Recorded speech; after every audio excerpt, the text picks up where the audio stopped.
آ کر کے کہا عثمان کعبے کی چابی تو دروازہ کھول کے میں اندر جانا چاہتا ہوں.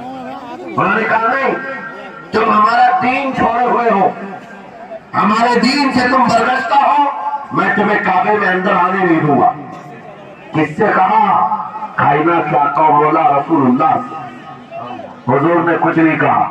توجہ، میرے آقا نے فرمایا عثمان یاد رکھنا ایک دن یہ چابی میرے پاس ہوگی اور یہ چابی میں جس کو چاہوں گا دوں گا اور قیامت تک اس سے کوئی چابی چھین نہیں سکے گا. سبحان اللہ سبحان. اتنی بڑی بات، جبکہ مکہ کے حالات بہت الگ تھے، جگہ جگہ صحابہ کو مارا جا رہا تھا اور چھپ چھپ کر کے اسلام کی تبلیغ کی جا رہی تھی. اس زمانے میں میرے آقا فرماتے ہیں عثمان یہ چابی ایک دن میرے ہاتھ میں ہوگی کعبے کی، میں جسے چاہوں گا عطا کروں گا اور پھر قیامت تک اس سے کوئی چابی نہیں چھین سکے گا. یہ حدیث پاک میں موجود ہے. عثمان بن شیبہ کہتے ہیں پہلے تو مجھے ہنسی آئی کیونکہ یہ خانہ کعبہ کی چابی کی ذمہ داری عام نہیں ہوتی، خاندانی ہے، برسوں سے چلی ہوئی وراثت کے ساتھ آتی ہے، اور یہ اس طرح سے مجھے کہہ رہے کہ چابی ان کے پاس چلی جائے گی. اور پھر عثمان بن شیبہ کہتے ہیں ان کے حالات دیکھ کر کے تو لگ نہیں رہا تھا کہ چابی جائے گی، لیکن جلال جس انداز میں گفتگو ہو رہی تھی یہ دیکھ کر ڈر بھی لگ رہا تھا کہ کہیں یہ سچ مچ چابی لے تو نہیں لیں گے. پھر عثمان بن شیبہ کہتے ہیں وہ حالات بھی آ گئے کہ جب رسول اللہ ہجرت کر کے چلے گئے مکہ، صحابہ بھی گھر بار چھوڑ کر چلے گئے. عثمان بن شیبہ کہتے ہیں اب تو دل میرا چوڑا ہو گیا، کہاں مجھ سے چابی لینے کی بات کر رہے تھے، کہاں ان کا گھر بھی نہیں بچا، گھر بھی چھوڑ کر جانا پڑا. اگر کل تمہارا گھر چھوڑ کر جانا پڑے تو میری یہ بات یاد رکھنا، اس حدیث کو یاد رکھنا. حضور پاک ہجرت کر کے چلے گئے، صحابہ بھی اپنے گھر بار سب چھوڑ کر مدینے چلے گئے. عثمان بن شیبہ کہتے اب تو میرا سینہ چوڑا تھا، کہاں یہ چابی کی بات کرتے تھے، کہاں اپنا گھر بھی نہیں رکھ سکے. سال گزر گیا، 2 سال گزر گئے، 3 سال گزر گئے، 4 سال گزر گئے، 5 سال گزر گئے، 6 سال گزر گئے. ہجرت کے بعد پھر وہ دن آ گیا جب نبی پاک صلی اللہ علیہ وسلم 10,000 صحابہ کے ساتھ 20 رمضان المبارکہ کو مکہ میں فاتح مکہ بن کر داخل ہو رہے ہیں. سبحان اللہ سبحان. 6 سال کے بعد واپسی ہے. جب حضور تشریف لائے مکہ کی گلیوں میں آپ مقابلہ کرنے کی کسی کی ہمت نہیں تھی، طاقت نہیں تھی. حضور پاک جیسی حرم مکہ میں داخل ہوتے تھے سارے ادھر ادھر چھپ کر کے بھاگ رہے تھے جنہوں نے ظلم کیا تھا اپنے دور میں. کوئی اس کے گھر بھاگ رہا ہے، کوئی اس کے گھر بھاگ رہا ہے. وہ دن آئے گا، یاد رکھو، وہ دن یاد رکھنا. کفار مکہ بھاگ رہے تھے، جان بچا رہے تھے، اور میرے آقا کعبے کے پاس کھڑے ہو کر کے اعلان کر رہے تھے آج تمہاری جان بخش دی گئی ہے، آج تمہارے لیے رحمت کا دن ہے، ہم آج کسی کے ساتھ مقابلہ نہیں کریں گے. حضور اپنی رحمت کے خیرات بانٹ رہے. پھر آؤ سنو، 10,000 صحابہ کے ساتھ جب مکہ مکرمہ میں میرے آقا داخل ہوئے، اب خانہ کعبہ کھولنے کی بات تھی. چابی کس کے پاس ہے؟ عثمان بن شیبہ کے پاس. بلایا رسول اللہ نے، کہا ہے عثمان بن شیبہ؟ آئے سر جھکائے ہوئے آئے، ایمان لائے ہوئے نہیں تھے. کہا لاؤ چابی. چابی دے دیا حضور کے ہاتھ میں. کہا ہے عثمان کیا میں نے یہ بات نہیں کہی تھی ایک دن یہ چابی میرے ہاتھ میں آئے گی؟ وہ سر نہیں اٹھا سکے، سر جھکائے کھڑے رہے. میرے آقا نے اپنے ہاتھوں سے چابی کھولا، خانہ کعبہ کا دروازہ کھولا اور وہاں سے سارے شرک و کفر کی اعلیٰ عشقوں کو پاک کیا. پھر اس کے بعد چابی بند کر کے اب سنو، میرے آقا باہر آئے اور فرمایا آج میں یہ چابی ایسے آدمی کے ہاتھ میں دوں گا جس سے قیامت تک کوئی چھین نہیں سکے گا.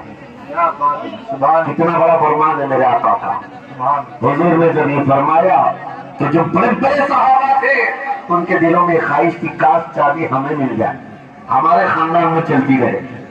وہاں صدیق اکبر بھی ہے، فاروق اعظم بھی ہے، عثمان ابن عفان بھی ہے، حیدر کرار بھی ہے، رضوان اللہ علیہ مجمعین. سب صحابہ کے دل میں خواہش تھی یہ چابی ہمیں مل جائے. میرے آقا صلی اللہ علیہ وسلم نے سب کی طرف دیکھا اور پھر آیت پڑھی ان اللہ یأمرکم ان تؤدوا الامانات الی اہلھا، بے شک اللہ تمہیں حکم دیتا ہے امانت اس کے اہل کے سپرد کر دو۔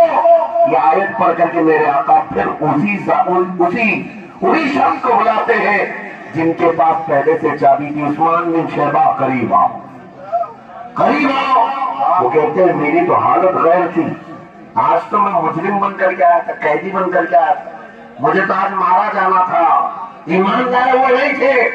حضور نے کہا یہ چابی واپس میں تم کو ہی دیتا ہوں اور صبح قیامت تک ہی تمہارے خاندان میں رہے گی۔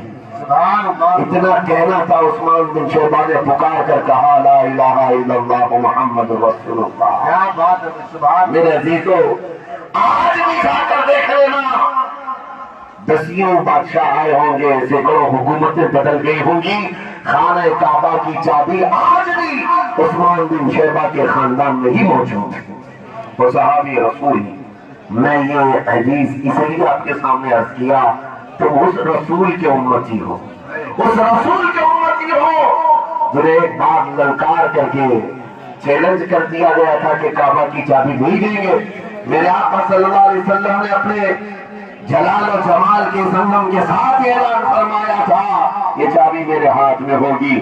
آج اس حبیب کائنات رسول کائنات صلی اللہ علیہ وسلم کی امت کو میں یہ حدیث سنا کر کے عرض کر رہا ہوں، حالات اگر مکہ جیسے آ گئے تو نروس مت ہو جانا، ہمارا گھر لٹ جائے گا، ہماری چابیاں چلی جائیں گی، ہمارے کواڑ دروازے بند ہو جائیں گے۔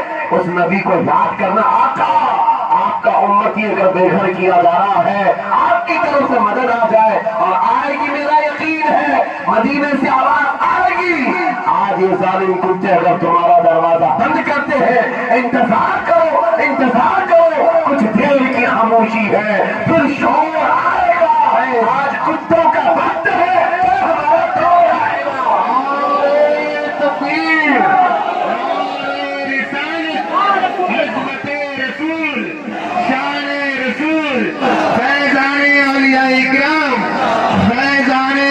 عاشق رسول،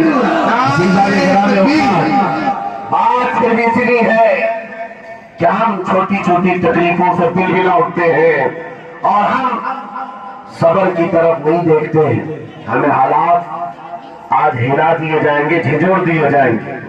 قرآن پاک میں رب تعالیٰ فرماتا ہے ام حسبتم ان تدخلوا الجنہ ولما یأتکم مثل الذین خلوا من قبلکم مستهم البأساء والضراء وزلزلوا حتى يقول الرسول والذين آمنوا معه متى نصر الله ألا إن نصر الله قريب۔ میرا رب فرماتا ہے کیا تم یہ سوچ کر بیٹھے ہو کہ ایسی ہی جنت میں داخل ہو جاؤ گے اور پہلے والوں کو جس طرح تکلیفیں آئیں تمہیں نہیں آئیں گی؟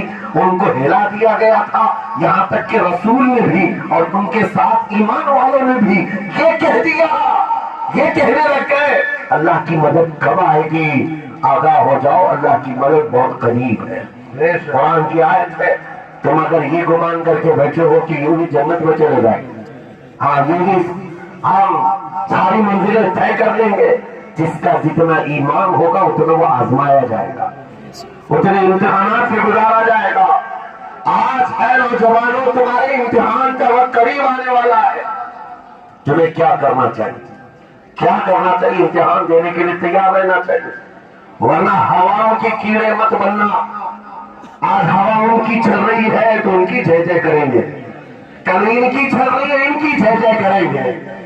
ایمان والوں کی یہ معیار نہیں ہے، جو ایمان والا ہے وہ ہر آندھی میں بٹا رہتا ہے، جمع رہتا ہے۔ خالد بن ولید کو یاد کرو، ایک لشکر لے کر کے وہ ایک علاقے میں گئے تھے۔ توجہ ہے نوجوانوں، میں دیکھ رہا ہوں بہت سارے کھڑے ہوئے ہیں اور بیٹھے ہوئے بھی ہیں، جو جیسا ہے وہی جمع رہے گا، کیونکہ یہ محفل رسول ہے، محفل رسول ہے۔ ظاہر سی بات ہے کھڑے ہونے والے وہ بھی اتنا ثواب حاصل کریں گے، بیٹھے ہوئے بھی۔